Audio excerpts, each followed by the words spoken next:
Hey, welcome today to our awesome podcast. I have here my mom and dad, who are actually the senior pastors of Word of Life Ministries. So, guys, thank you so much for joining us.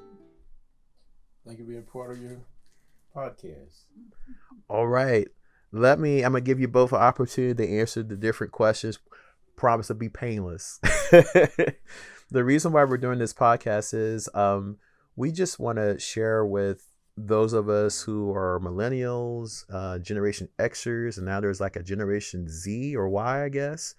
And of course, our baby boomer generation, just let everyone know, we have an awesome live testimony of the fact that you could be married and actually like each other.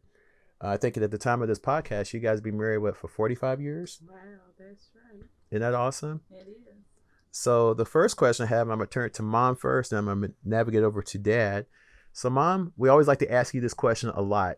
So could you talk us a little bit like how you and Dad first met?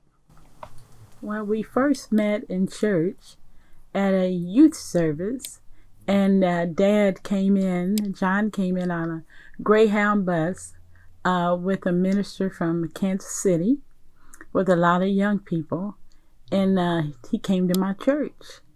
And I always had an eye on him, but I figured I didn't have a chance, especially when I seen the young ladies that got off the Greyhound bus. They were beautiful. And so the church was filled, and I sat in the back seat of my own church. I don't usually do that, but I sat in the back of my own church. And so John got up because he was the youth, over the youth. I forget what his title was. And he said, when I didn't know then, he had his eyes on me also. And he said, I want that young lady sitting in the back to, come lead us in praise service. And I wasn't going to get up because I'm like, he ain't talking to me. And so he said, so he got specific. That young lady back her in that pale blue suit, I went, oh my God. I'm like, he's talking about me. So I got up and, began to lead the praise service, and that was the beginning of how we met.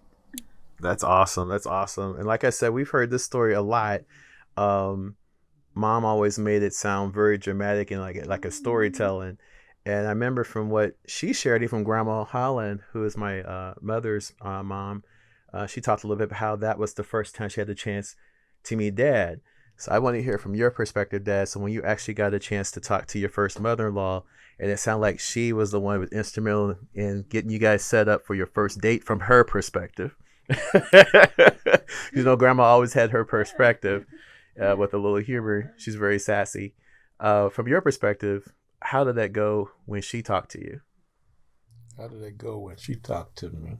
Well, like a mother, she just said, Minister Hopkins, how you doing, and et cetera, and I forgot exactly how it went, but I know that she was very pleased with me talking to her, and I think she thought she knew. Connie was real shy, and I asked her I think I maybe asked her for her address or something like that. I forget what it was. But anyway, I got her address. I started communicating with her by letters. They call it stale mail now. It used to be called just writing a letter. But now they call it stale mail. There wasn't no such thing as the email and nothing like that. So I would start doing that, and I told her I'd be down to check her out. And I had a span of 4 or 5 days that I would tell her I was to be there. Well, she knew when I didn't come the first day, it might be the latter part of the days. By the time I got there, it was the last day of the week. I did it all on purpose to see how she's going to react and how she looked and her mannerism. And it led one thing to the next, and we did a lot of walking through the areas.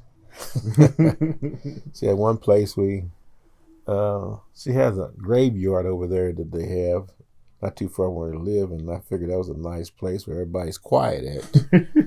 And we walked through the streets of the cemetery, and we chat and what have you. And I learned a lot from her from that day forward. Mm-hmm. And for those of you who are listening, you might think, oh, that's kind of odd. But if you think about it, what was cool about it was the graveyard was literally located literally across the street from Grandma and Grandpa's house, which was my dad's future father and mother-in-law's place. And because there wasn't many places, because it's such a small town, it was a nice decorated cemetery. So what Dad and Mom used to do, they used to walk around and go on dates, just like you would if you're going to Busch Gardens. It was actually pretty peaceful there, as you say. You weren't going to be interrupted by anybody there. It was right next door to the church too. Mm-hmm. So we was in good shape, Yeah. Wasn't nobody gonna disturb us from talking to each other. That's awesome. So of course, what Mom and Dad shared with us many times ago, you guys dated what? How many months, Dad? Oh boy, it's almost a year, Mm-hmm. and yeah, it was about a year. Mm-hmm. And about 6 months after we started dating, I asked her engage with her, and from 6 months later, that's when we got married. And one thing I love about this is for those of you young ladies who are looking for an actual husband to marry, what I liked about what Dad did for Mom was he asked for her hand in marriage, getting her parents' permission, but most importantly, he had a ring and they had a date. And I had a house. Oh, that's right. You had a house too. And the reason why I'm harping on that is for those of you who've been engaged for 2, 3, 4, 5 years, if he's serious, let's say, I know every relationship's different. I know some people's situation are going to college together, and they say we want to graduate after we graduate, we want to get married. Make sure that man who's interested in you has a date. It has a job. Oh, that's right, Dad. You don't want to mess with no one that doesn't have a job, because the woman should not take care of the guy. It should be his responsibility, and if she wants to work, it's fine. If she doesn't want her, still fine. But somebody's got to be working around that place. Both of y'all can't be unemployed and decide you want to get married. Mm-hmm. And Mom, from your perspective, I think what you shared with us was you wanted someone to take care of you. So my question to you guys is after you guys got married, you transitioned from dating to asking for hand in marriage and going your honeymoon, which I think you said y'all went to Worlds of Fun for a honeymoon. Yeah. Now, here's the big question that I think is important for folks who are considering marriage. Did you guys get in a lot of debt when it came for planning for your marriage and your honeymoon? No, we didn't go on a lot of that like couples do today. Get a wedding planner. They just get all of this expensive way they want their wedding to be. No, we didn't do that. My aunt and my sister made the wedding cake, mm-hmm. And I had a beautiful dress, but it wasn't expensive. Mm-hmm. We got married in my home church. Mm-hmm. Didn't have to pay anything for that. Mm-hmm. So we saved all kind of money. Mm-hmm. My brother took our wedding pictures. Mm-hmm. So we saved a whole lot of money. That's awesome. So I love the fact you guys had a debt-free wedding. Not condemning anybody else, but you try to keep it practical. True. That's true. So after you guys got married, then 2 years later, your favorite child showed up. I'm playing, y'all. They don't have any favorite children. So my next question, I'm going to start with you, Mom, is how did you guys go from being newlyweds, which you guys enjoyed just having the two of you for 2 years, mm-hmm. and then your first child was born. So how was it like going from that to, and I was calculating that, this was crazy, you guys were raising children for 29 years. Wow. Because there's like a whole 11-year stretch between me and Hope, who's the youngest girl, and of course you had my two brothers in the middle, Jason and Tim. So my question to you, Mom, is how did you guys go from, I guess, what's your top 2 tips you have for women who are going from newlywed to settling they're a mom, in your case, for 29 years. So how did you transition to that? You got to make sure that you're ready to be a mother, and I was ready to be a mother. So the transition was really smooth, mm-hmm. And so when we were expecting you, our first child, I was just ready. I was ready for it, Mm-hmm. You just kept that simple. Now, to give them an idea, when you said you were ready, what in your past prepared you to be a mom? My mother. She was a great mom. You know, she was good. Remember, she's a mother of 15 children, 9 boys and 6 girls. So, you know, I helped take care of the younger ones. So that prepped me. Watching her, her example, it prepped me for being a mother. That's a good tidbit, Mom. Thank you. Now, Dad, from your perspective, going from being a husband, and then 2 years later, you're transitioning to being a father. And what I think was fascinating about you was, for most of my child rearing, I'm sure my siblings could say the same thing, you end up having 2 jobs. So how did you balance between having 2 jobs, still giving mom attention as a husband, and still having some kind of time with your children to where nobody felt left out? Because I can honestly say, even though Dad worked 2 jobs, none of us felt neglected. So that's kudos to both of you. So I'm just curious, from your perspective, how were you able to juggle that? Well, you were able to juggle it by having a good wife that's responsible and knowing that she's responsible. She wanted the kids to learn everything they could. It was up my job to prepare her or give her the tools she needed to work with. I recall a time when I was in Kansas City and this one minister was talking to me, and he says, we need, as a people, need to learn how to take care of our women like other people take care of their women. Mm-hmm.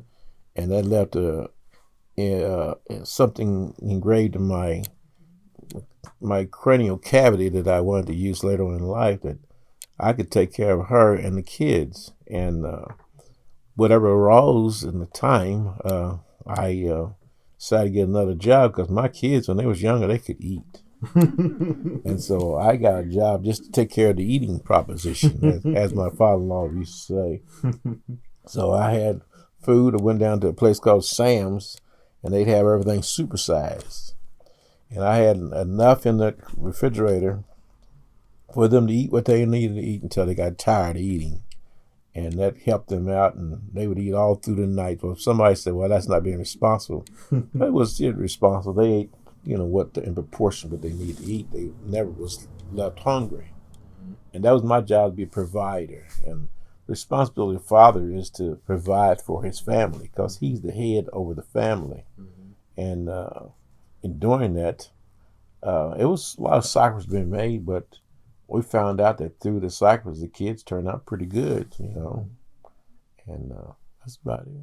All right. I love how y'all just keep it simple. And I think one thing just to let you guys know too is Mom did a good job of filling the gap where she'll always let us know why Dad was working. And she'll always tell us, when Dad comes in, be respectful of his time, let him chill, come in, and then once he's ready, he'll talk to you guys. And he always made time for us. And then from Dad's perspective, which I know he won't do about himself he chose Sundays to be the day to give Mom time off. So you often would prepare like a Sunday meal on Sundays to give Mom time. So there'll be moments where if Mom needed that break, even before Sunday happened, we knew it was serious. And Dad's like, stay out of Mommy's room. Y'all stay out there and you stay over here with me. And we're like, well, we need to be our best behavior. We can't do half the tricks that we did with Mom. So we're almost finished with the questions I have. I've really been enjoying this. It doesn't seem like it's been that long. But my next question for you guys is, now you've transitioned. Now you have adult children. Now you have a daughter-in-law that you've known at this time of the podcast for 7 years. And now you guys have 2 grandchildren now. So Mom, getting with you, what do you like about being the grandma? I just love it. I love my grandbabies. It's so much fun. Playing with them and just watching them grow and, change from year to year. I just love it. I love my daughter-in-law. She's just like a daughter. And I just love the way she's a old shoe. You can tell I'm from another generation. I said old shoe. And as Dad would probably say, he called Mom old woman. She called him old man. But Dad, I have the same question for you. How do you feel about transition now to granddad? Oh, I love it, because it's nothing new under the sun. The grandkids are doing the same thing that the kids did when they was coming up. They have some of the same personalities and some of the same traits. And I found out that they tried to come and tell me something new, and I found out what it was. And It wasn't new at all, but it was new to them. And in doing it, you had to chuckle and laugh about it. And then you show them some pictures. And the one thing I like, one time my son was telling me about, he had a picture of Connie and myself. And I think I was about 20-something years old. And Connie was not too far behind me. But the grandson said, that's him.